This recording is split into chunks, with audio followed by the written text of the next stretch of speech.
ठाकरे बंधू एकत्र आल्यानं अनेक किडे मकुडे बाहेर येऊ लागले तसा टोला शिवसेना उद्धव बाळासाहेब ठाकरे पक्षाच्या नेत्या किशोरी पेडणेकर यांनी लगावला।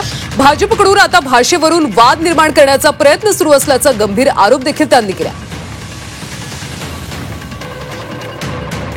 सांगणं करत होतो, नाही ऐकलं तर हात सोडून बोलू, एवढंच आम्ही म्हटलं होतं।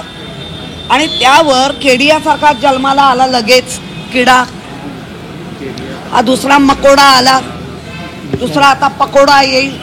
मग हेच सहन करायचं काय? अरे झारखंड मध्ये बसून नको बोलू रे, तुझ्यात हिम्मत आहे ते ये इकडे। आम्ही सगळीकडे फिरतो, तुझी काय हिम्मत आहे ते आम्ही बघितली।